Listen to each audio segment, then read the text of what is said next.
Yeah, just me, Rocky Balboa.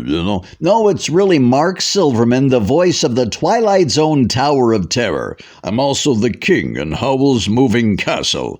And you're watching In Conversation with Amber, the fangirl. ATF. Well.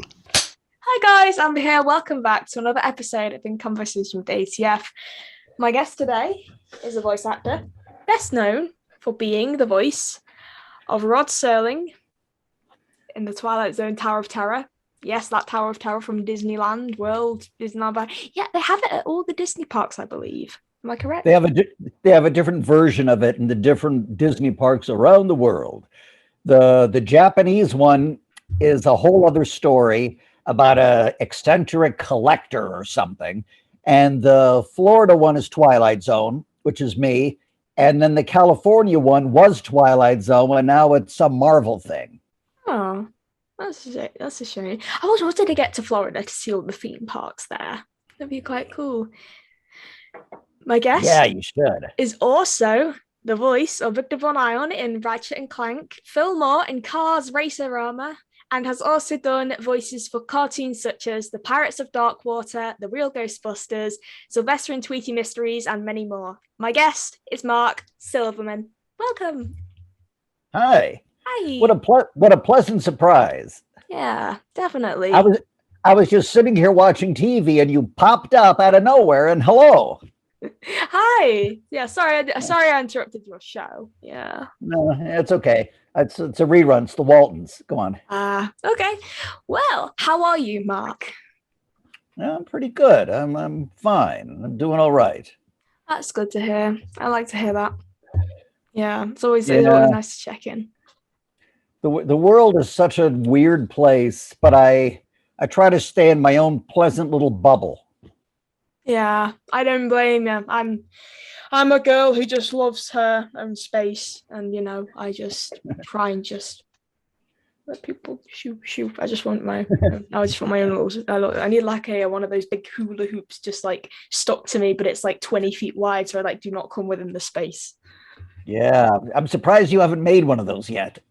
I was thinking of making one for the pandemic, for social distancing purposes, but that really never came about because I hardly went out. Like literally, I just mainly stayed in the house and just worked on stuff. That's the best way for social distancing, not going anywhere. Yeah, exactly. Yeah, I did a documentary on Bill Scott. You know who Bill Scott is, right? Bullwinkle Yeah. from Rocky He's and been a Bullwinkle.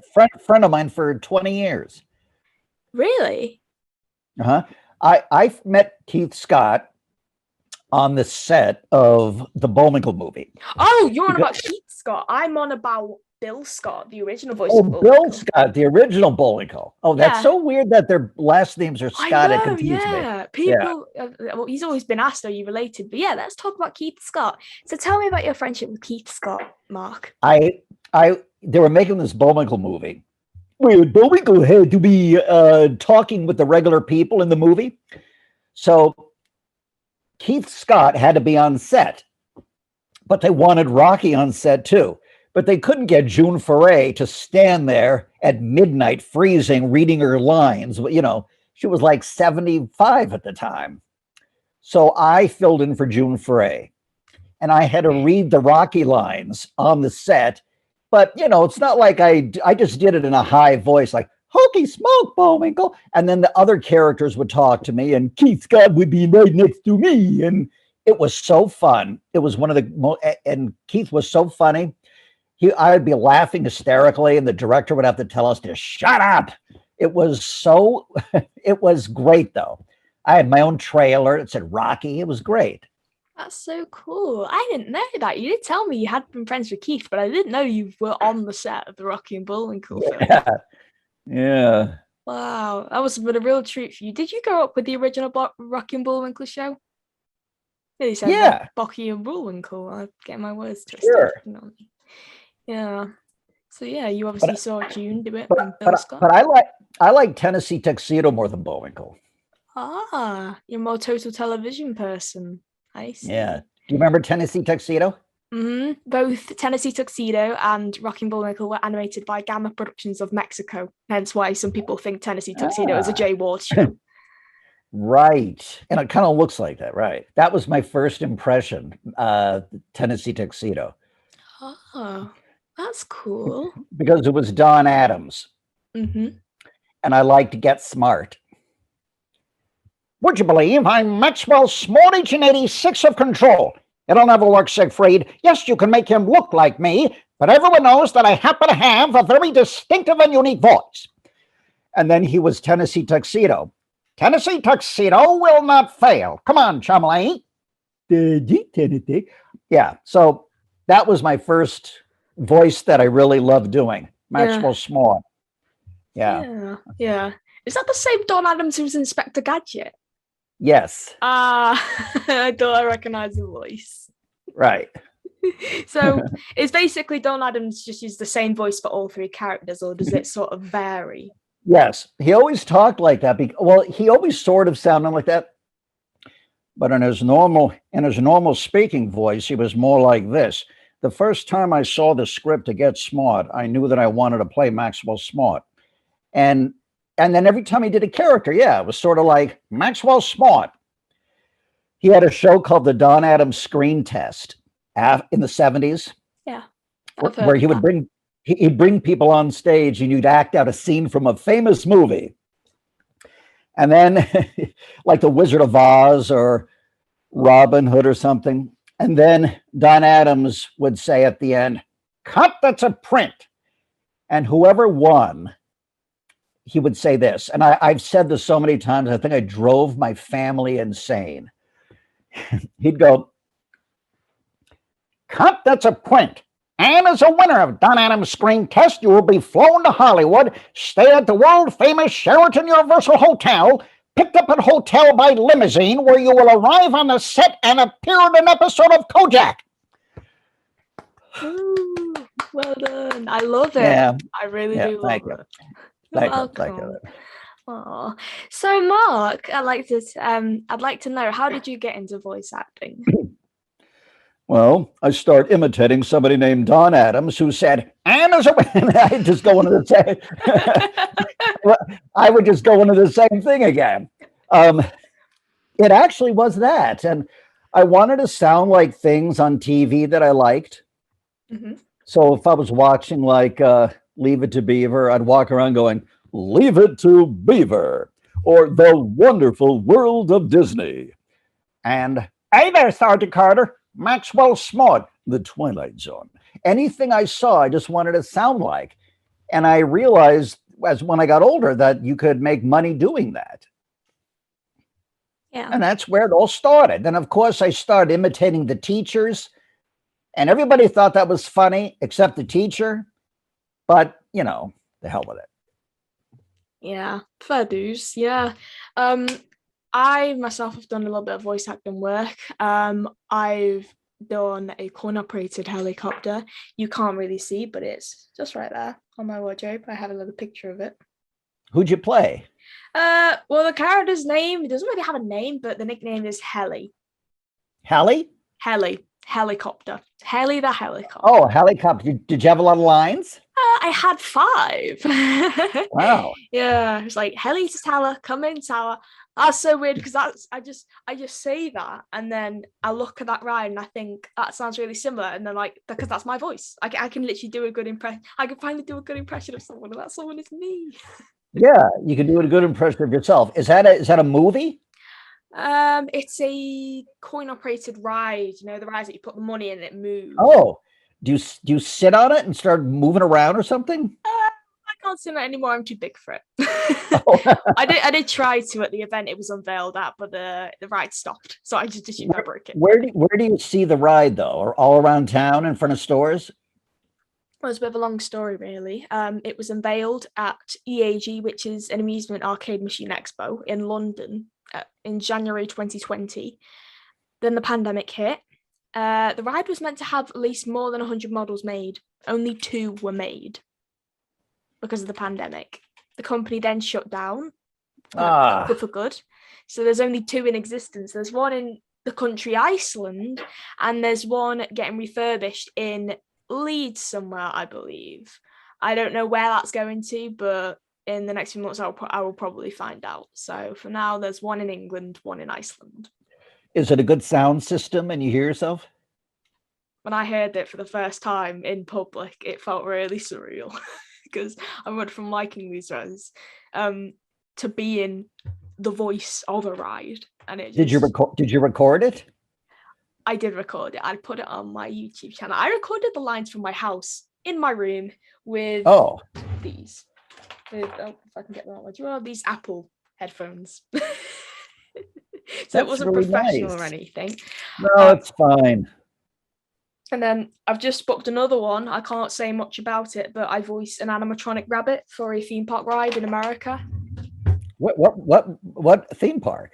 There isn't really a specified theme park it's at. I think they're really just building it and then hoping that different theme parks in America could end up buying out the ride. They're going to build this rabbit, take it around, saying, "Do you have any ride that this little rabbit can go inside of?" Well, it's a part of a dark ride called Kooky Trails, and it's a dark ride. It's like a sort of, I don't really know how to describe it. Like it's a small world. And then but sort of like carnival. I don't really know the premise of the ride, and again, I can't say much because I've signed an NDA on it. How exciting! I love rides. I just very love exciting. It's in Riverside, California. That's where it's currently being built. I get to do a British accent, so my character's called Prestella. So Prestella sort of talks a bit like that, as sort of similar to Wendy Darling from Peter Pan. So I was sort of put an emphasis on my voice and sort of, say every single vowel and consonant in the sentence. Well, Wendy Darling was Catherine Beaumont. Yeah. And she was also the live action reference as well. And so was Hans Conried for Captain Hook and Bobby Driscoll for Peter Pan. Yep. Margaret Kerry was Tinkerbell, even though Tinkerbell didn't have a voice in the film. Right. And Catherine Beaumont was Alice in Wonderland. Yeah. She used to narrate the ride. What, the Alice in Wonderland ride? Yeah. Oh, really? I even knew her dialogue. My adventures in Wonderland began as I followed the white rabbit down the rabbit hole. All of a sudden, I fell down, down, down. I knew this stuff because I would bring my tape recorder into the ride and I'd record in the 70s, and I would record all the dialogue. I was going to say, how old was she when she recorded her narration for the ride? She would have been about her. Yeah, the ride came out in 1959, and the movie was around that time. So yeah.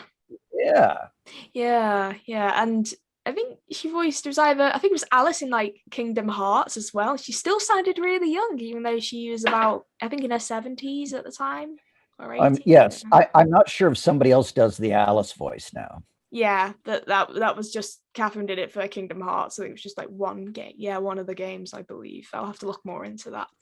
Right. Anyway, enough talking about me and my voiceover career. I know, obviously, let's talk about more about voice actors, like old voice actors, like, well, old as in from like the before the 2000s.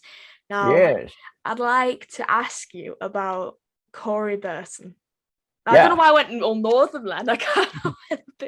I do tend to change a bit of accents. Sometimes it's to do with my autism. Sometimes when I start speaking in a London accent, a Northern accent, it's really funny. But tell me about your friendship, because I know you did say to me, tell me about your friendship with Corey Burton. I knew Corey because he was friends with Keith Scott. Oh. That makes sense. Yeah. They knew each other. They were like kids. And Corey Burton was kind of weird like me. He would go to Disneyland before I did and record the rides. And then he became the voice of a ride, and I became the voice of a ride. It's weird how that works. But Corey, a real perfectionist, and I love working with him. First thing I worked with him on, we did special bonus features for Bambi, where they had the actual printout of all the animators' meetings. And Walt Disney would be supervising the meetings. And Corey was Walt Disney. Talking like, I think Bambi ought to walk across the screen and have the music. And then we would chime in as the animators.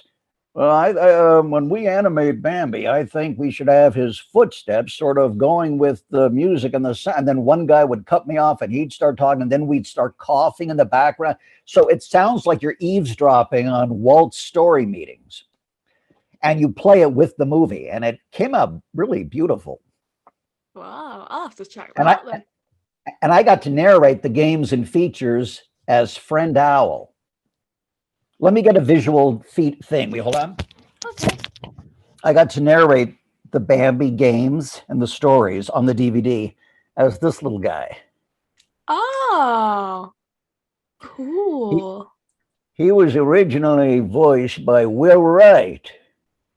And Will Wright is an old cantankerous man.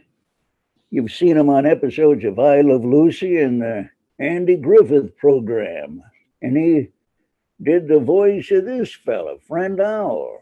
Wow. And I was always good at sounding like old men. So I got this job to do that. Yeah. Here's one, and that was very exciting. Well, sir, I don't believe I have ever seen a more likely looking pair of fawns. Prince Bambi ought to be mighty proud. Yeah, that was very fun. Wow. Because that was an actual Disney character. Yeah. I when you said Will Wright, I thought you were going to say Will Ryan, which reminds me, Will was a really good friend of mine. Did you work or meet Will at all? I did meet him at different events. And I know he was the giant in Mickey's Christmas Carol. Yeah, I liked him. He was great. Did you know him pretty well? He was perfect in every single way. Yeah. Yeah, I miss him dearly. Guy. Yeah, I miss him dearly. Yeah, bless him. Yeah. Oh, yeah, just reminiscing about Will because he helped me a lot with my Bill Scott documentary. A lot of people did. Corey helped me. Frank Welker helped me. You know who Frank Welker is, of course you do. Sure. Yeah, have you met him or not? Yeah, I worked with him on something. Might have been Pirates of Dark Water. Yeah, because he was in that. I think Peter Cullen was as well. I think I had like 3 words in that. I really don't remember, so long ago. But all these old timers sat around me that were great, and I was really intimidated. Ooh, like who? Like Les Tremayne. He's an old time actor, Les Tremayne, and Brock Peters. Like all these big shots showed up, and I was young and really nervous. Oh, bless you. Oh, I'd like to ask you about the Twilight Zone Tower of Terror. Yes. What was it like recording for that? And I believe it's based on the TV show Twilight Zone. I always just thought it was just the Tower of Terror. Here is the ride. Here is the Wow. That's a Christmas ornament. Oh, that's so cool. Wow. Yeah. Oh my gosh, it has stuff on the inside. That is so cool. Yeah, don't you like go up or down in a lift or something? Yep. I've never been. I'm really sorry. I've never been. Well, you have to get to Florida. One day. I had watched a lot of Twilight Zone growing up. And in the 70s, 80s, all these times. Then in 1993, I got a call to go down and audition for some Twilight Zone ride for Walt Disney World. And I didn't even understand how you connect Disney World to the Twilight. It made no sense to me because I really didn't know that there was a park that dealt with movie rides. I didn't know anything about it. So I auditioned, and I already was fascinated with Imagineering. But when you do these auditions, it's so hard to get these jobs that I didn't think about it once I did it. It was in some agency in Hollywood. And I read it into a big tape recorder. Then like 2 weeks later, the woman I read it for called me back and she says, Mark, they want to see you at Imagineering. I didn't even care about the audition. I said, wow, I get to go into Imagineering? Because I had been trying to get in there for years, you know. So I had another audition at Imagineering, and they really liked that. And then the auditions kept getting smaller and smaller, and then it was between me and one other guy, and then they told me I got the job. I was so excited. It was thrilling. My God, it's almost 30 years ago. It was definitely the most exciting audition I ever got, and I was so happy. Then I went to the ride, and that was incredible. The ride is so great. It's usually on every list of like the top 1 or 2 or 3 greatest attractions in Disney World. And it's still there, and I hope it'll be there for years to come. And I hope And listen, you talk about hearing your voice as the ride. When I got into that ride on the opening night, I had tears coming out of me. I could not believe that my voice was going to be in this attract. It was so beautiful. This ride has so much detail. It was so overwhelming. I'm amazed I didn't pass out that night. Oh, bless you. I hope it's still there when I eventually visit in the future. Yep, you gotta. Yeah, definitely. I'd also like to ask you, back to cartoons, you did an episode of The Real Ghostbusters, if I'm correct. Yeah, I did. Yeah. Oh, yeah, Frank Welker did that. Yeah. Yeah, that's what he was on with me. Yeah. Yeah, they put me on that as this dim-witted cowboy. Yeah, this game's Wendell or something. That's what I saw. Yeah. And I said, Dwayne, are you plumb out of your tree? Black Bart'll chew us up and spit us out. I used one of those kind of voices. And yeah, that was fine. That one was like over 30 years ago. My God. God, I'm so old. I'm turning into an old man.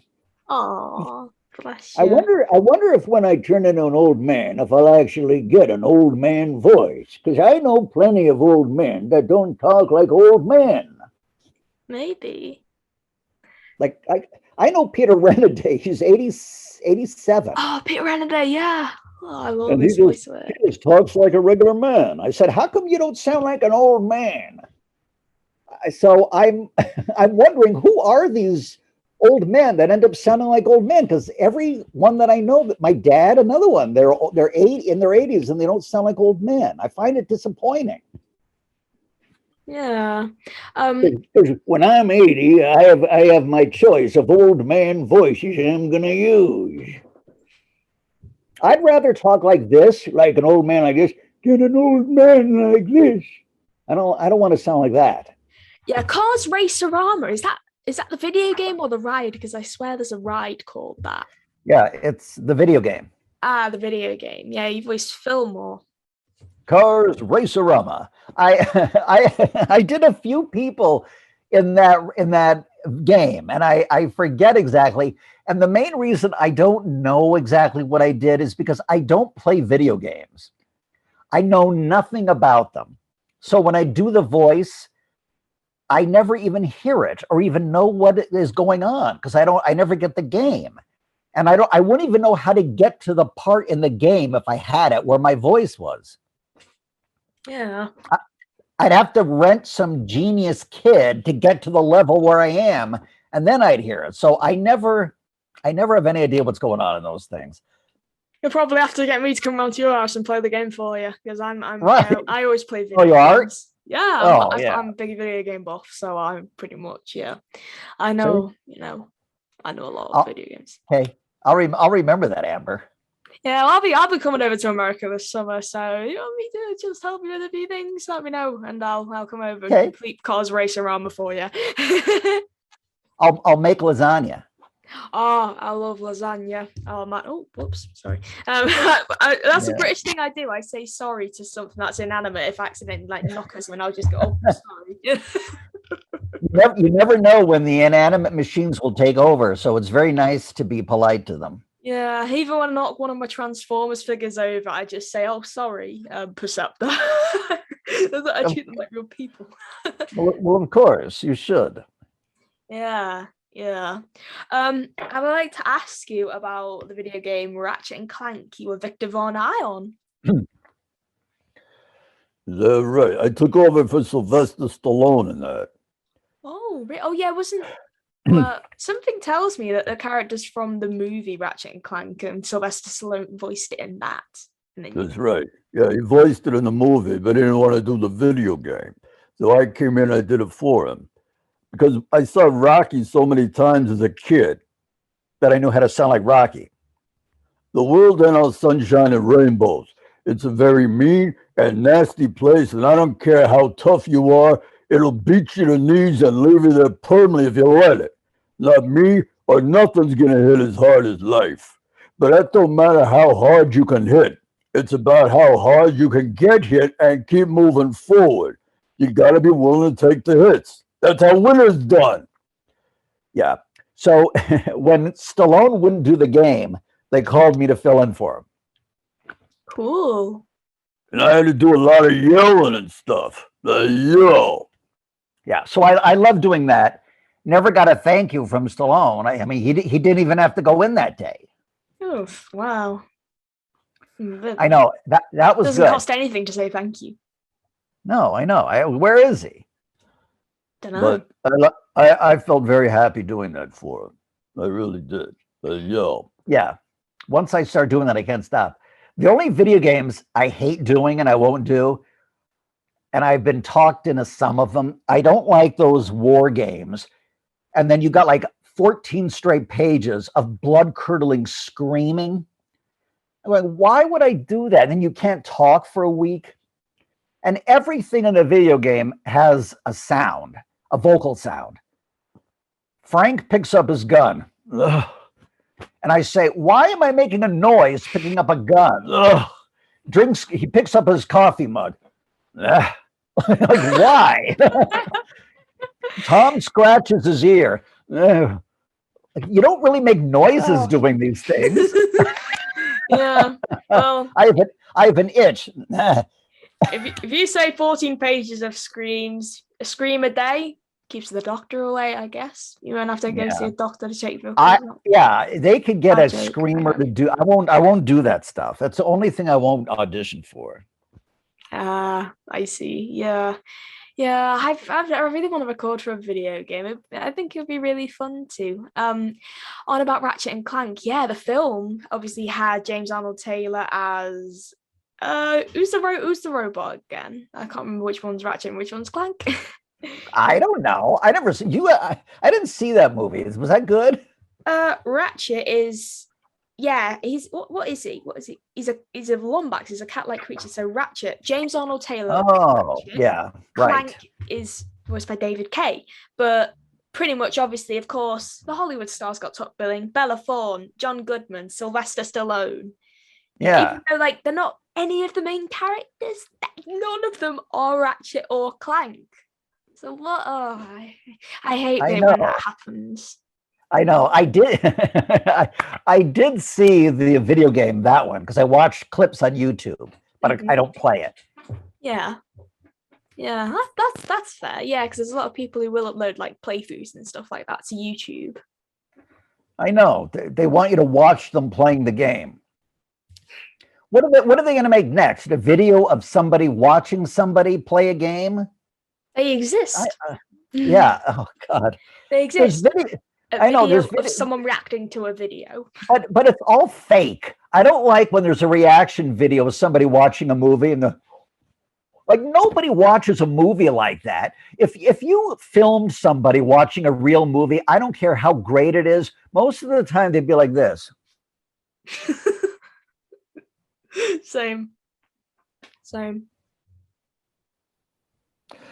So these videos are all fake. God. Yeah, trust me. I used to do them, but I don't get any entertainment out of them anymore, so I've stopped. Yeah, all right. I'm a more matured person now. Yeah, you're a real lady. Oh, thank you. Yeah, you're a gentleman, Mark. Well, thank you.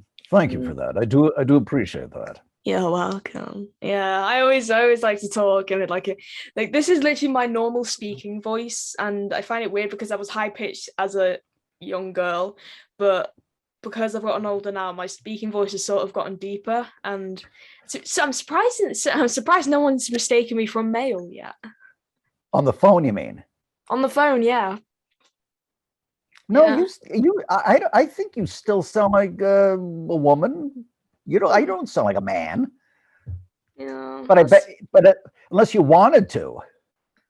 Yeah, I suppose I haven't really played any male characters to be fair. I mean, I know the Prestella, the rabbit I voiced is for female. Heli, I no clue. It's a helicopter. Um, so yeah, I don't know. I really want to play like a little boy voice or something like that because I know they tend to get like grown women to do that now instead of actual like little boys. But they used to do that. Now I think it is more real kids. But in the Yeah. Godzilla in the Godzilla movies, when usually a lot of time a Japanese boy would be dubbed as a woman. A woman would dub his voice. It's Godzilla. Thank you, Gamera. You know, I like Japanese monster movies. Yeah. Wow. Yeah. Have you seen any animes? Well, I'm in Howl's Moving Castle. Oh yeah, I saw on your IMDb you play the king, I believe. I'm the king. There's a scene in the movie where Christian Bale, as Howl, disguises himself as the king. And then he's me, my voice. And I'm thinking, can't Christian Bale just change his voice? I mean, he's Christian Bale, for God's sake. He's an Oscar winner. But no, they brought me into Disney Studios. They wanted me to play a guy sounding like a fake king. So I combined Gregory Peck, an old actor, with a little Charlton Heston, and I came up with the king, as you were. So then, how are you feeling? Thought I'd drop by rather than sit through a few dull war meetings. And sometimes I like to use that voice on my daily travels.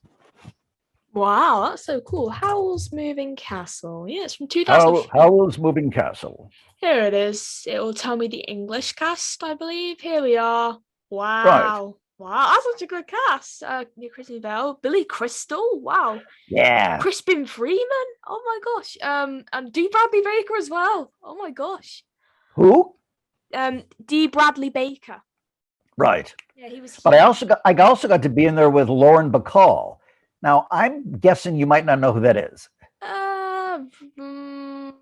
She's a famous old movie star with Bogart, Lauren Bacall. She was married to Humphrey Bogart. And I got on a cast list with Lauren Bacall. I felt like it really was an accomplishment. I felt very proud of that. Wow, that's so cool. I'm just looking at her Wikipedia page now. Wow.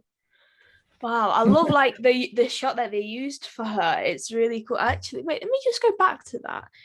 Lauren Bacall. Wow. Okay, that reminds me. I had makeup done for a performance at my college, and it looked very similar to that exact voice that they used on her page. Okay. All right. Good. See. Wow. Yeah, you'd like her, and she did a great voice job in the movie. She played like the villain. Yeah, she played the Witch of the Waste. Right. Mm-hmm. Right. And I got to be in the other Miyazaki movie, Nausicaa.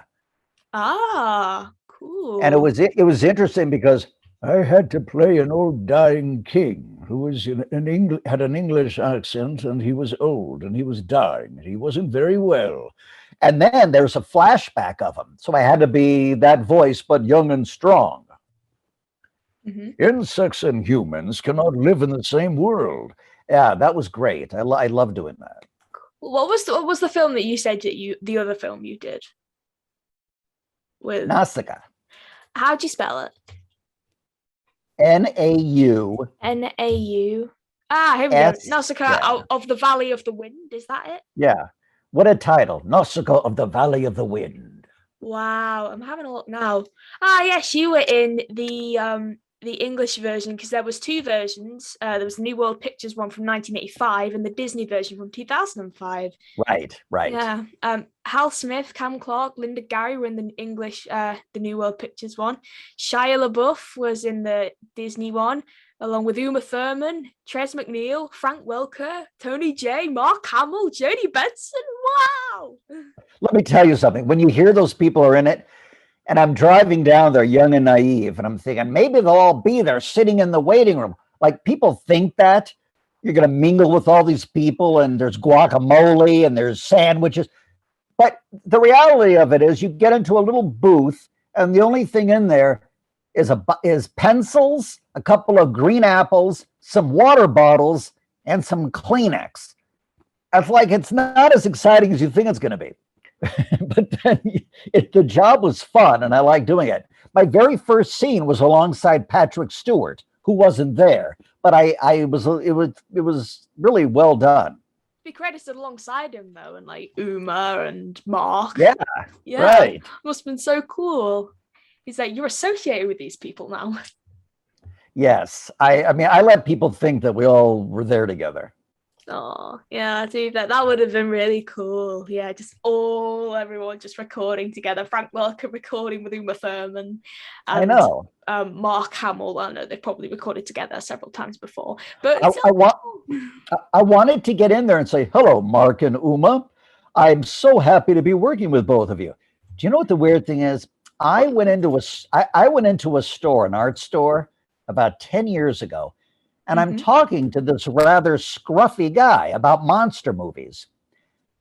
And 10 minutes into the conversation, I'm going, oh my God, it's Mark Hamill. I didn't know that. And all of a sudden I'm going, do I say something? I didn't know what to do.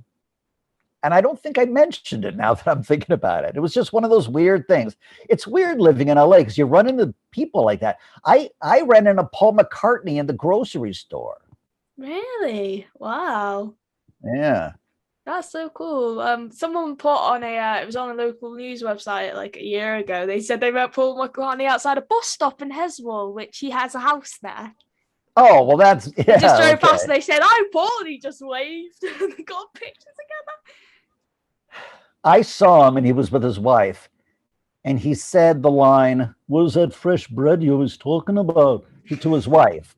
And the whole way home I'm driving, "Where's that fresh bread you always talking about? Where's that fresh bread you always talking?" I couldn't stop saying it.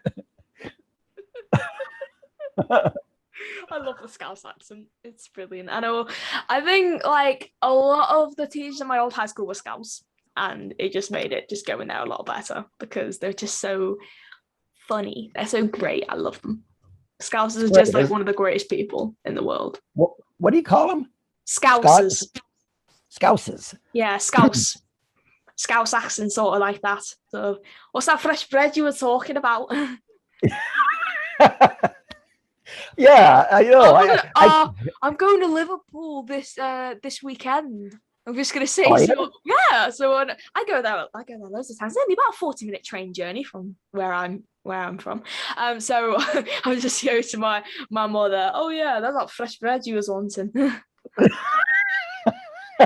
Yeah, they have on the waterfront. They have like a little Beatles like sort of statues. A statue of Ringo, John, George, and Paul like there. I've had my picture taken there so many times. Oh, nice. It's so cool. I'll have to find a picture of it. While I find a picture of it, though, I'd like to ask you, have you got anything that you're working on right now that you can talk about? There's NDAs, obviously. No, I don't. Because there's so much work, I can't even come close to mentioning it all. There's so much so much out there. It sounds like there's a lot going on if I say that, doesn't it? Yeah. I cannot tell you about anything. Oh, look at that. Yeah, I don't know which one's which. Hang on, let me look at it again. Do you know oh no, Ringo's that one. That's Ringo. I don't know who's who, to be fair. I only know Ringo because he's got a big nose. Well, what about John Lennon? I've seen that the John Lennon one's easy to distinguish. So once you know Ringo and John, you could tell Paul and George. I think Paul's on the right, or he might be close to the other side. But the George one and the Paul one are right. Yeah, I don't know. That's Ringo. This one's Ringo. No, that one's Ringo on the right. No, I'm standing. I can tell it's. I can tell. I don't know. I just say they all look the same. So Wait, show me the one you're in front of. That's Ringo there. I'm pretty sure. And what's the other one on the right? I don't know. Is that Paul? No, that's not Paul. It's Ringo. Wait, that's Ringo. So of course, to be fair, when I was younger, I could never tell the difference between any of them, so I always just called them. Ringo. I just called them Beetle. I just because honestly, like when I was younger and I just saw a band, I couldn't tell which member was which. I couldn't remember. Yeah, I couldn't remember which one was which. So I just said person. So yeah, I just called them. That helps. But I was born on a very significant day in Beatle history. Really? February 9th, 1964. That was the day the Beatles were on the Ed Sullivan Show. Wow, that's so cool. And that's 3 days before my birthday. Really? Yeah, February 12th, 2004. Oh, great. An Aquarius. Yeah. And they always say the best people are born in February. They are, right? Is that true? Yeah. Is that true? Yeah. I mean, Kenneth Williams was born in February. So, Kenneth Williams? Who's that? From the Carry On films. Oh, the okay. Big Nostrils. Oh, okay. Yeah. I have a few signed Carry On DVDs on my little stand. Oh, you do? There. Yeah. Oh, really? Did you like the Spice Girls? I love the Spice Girls. I have a few of their CDs in my cupboard. I knew it. Do I look like a Spice Girls fan? Well, I just had a feeling. What song do you like? I have a few favorites. Too Much, Stop, Something Kind of Funny, Say You'll Be There, Wanna Be, Move Over. I like them. Yeah, those are all good. Yeah, definitely. I've got a lot of them on my phone, actually. I might as well just read you like all the songs and obviously not play them because of copyright. Spice Up Your Life, that's another one. Yeah. Who Do You Think You Are is a good one. Viva Forever, yeah, that's another good one. Yeah, they're just so great. So great. I nearly got tickets to see them. Obviously it was without Victoria. She Posh Spice, yeah, unfortunately. Yeah, I never got to see them. Tickets ran out. I used to work for an all-girl band in their fan club and at their main office when I was a teenager. And it was for a group called the Go-Go's. Did you ever hear of them? They just made the Rock and Roll Hall of Fame. Really? Yeah. And I used to relax there with one of the guitar player and watch MTV and Brady Bunch. That was a very fun part of my life in 1982 or 3. My God, that sounds like a long time ago. All right. Okay. Just by chance, have you ever been to England? I lived in London while my dad was producing the movie Crawl. Oh, wow. I lived on Sloane Street. Wow. That's so cool. That is really cool. Yeah. I know. I heard some English guy say, because he was upset that someone took his lunch. And all I know is he went, I have no recollection whatsoever of a strange little man who took my sandwich. Now, please, I prefer to be left alone. I would like to eat what is ever left of my lunch in privacy. And I've been saying that line since I was 17 years old. I have no recollection whatsoever of a strange little man who ate my sandwich. Now, please, I prefer to be left alone. I would like to eat what is ever left of my lunch in privacy. And the fact that you can remember that is just astounding alone. Thank you. Well, you know, I love doing these things, so I have these things stuck in my head. Yeah, in Liverpool they have a Beatles museum. It's called the Beatles Story.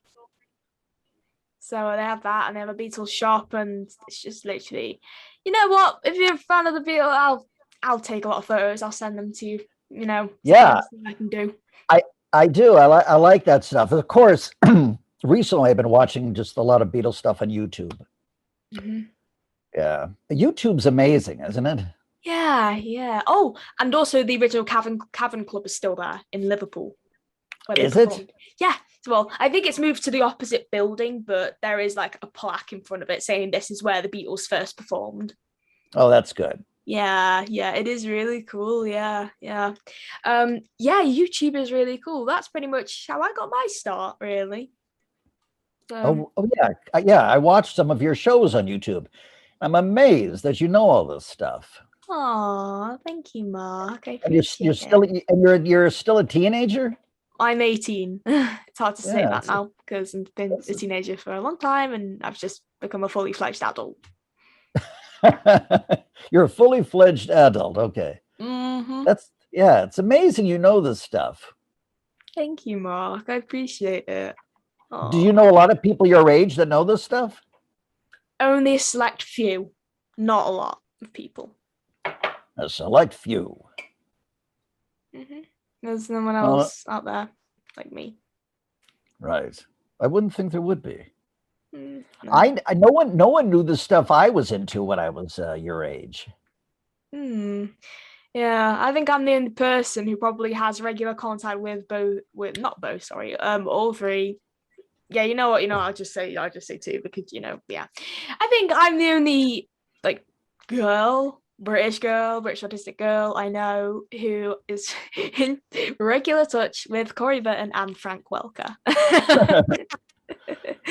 So it is a privilege, yes. I think it's a gift. Yeah, it is. Yeah. It's a gift. Yeah, definitely. Mark, where can we find you on social media? Do you have a website? I do have a website, and I'm just putting it on this week. And once I know, you can announce it.